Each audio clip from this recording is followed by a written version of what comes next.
I'm sure this one will get blocked just because. Anyway, so my feelings on Jesus is that at the time it was one of the Greys, probably the Orion type, that impregnated Mary, as they do now to people. Yes, they do. He was a hybrid and had the glowing skin, had some abilities possibly to read minds, as the aliens do themselves. And even when he was on the cross, forgive my remembering, but it was something like he looks up into the sky, looks at an object and starts saying, why are you doing this to me? Why are you leaving me here?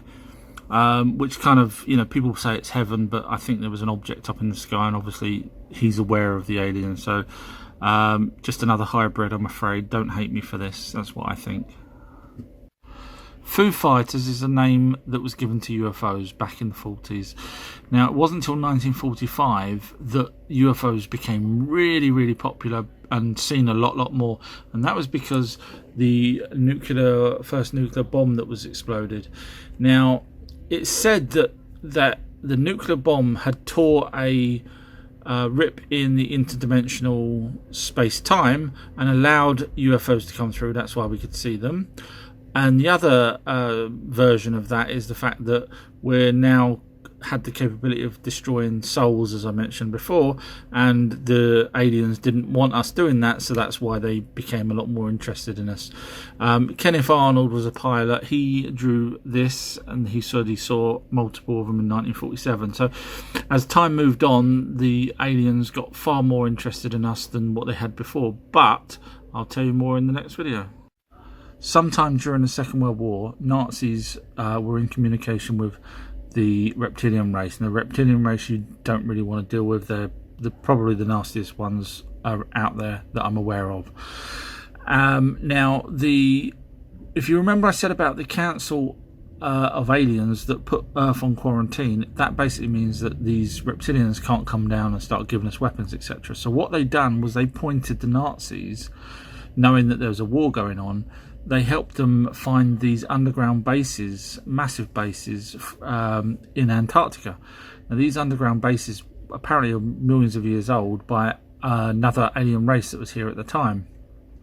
So the Nazis obviously started to use that. Now, apparently, Hitler himself escaped to Antarctica in a submarine. Lots of submarines were going backwards and forwards.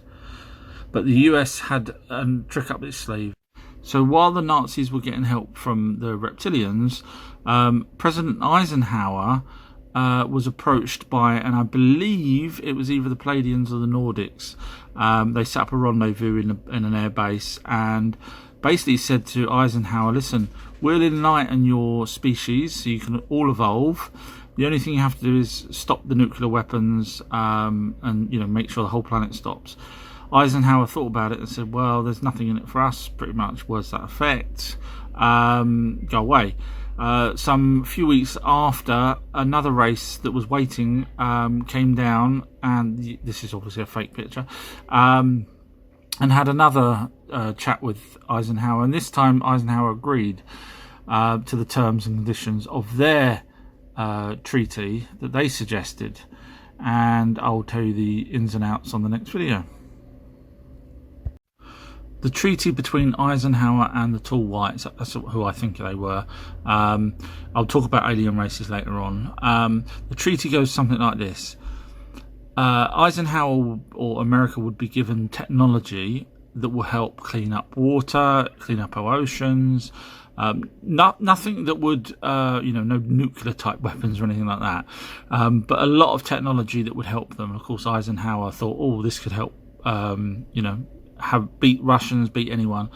So in return, though, the aliens are allowed to abduct people, experiment on them, wipe their memory and put them back. And Eisenhower agreed to that as long as the aliens gave him the information on who was abducted. And that's where you get the Men in Black, which I'll talk about later on. So Eisenhower agreed to that, and that's why we're abducted.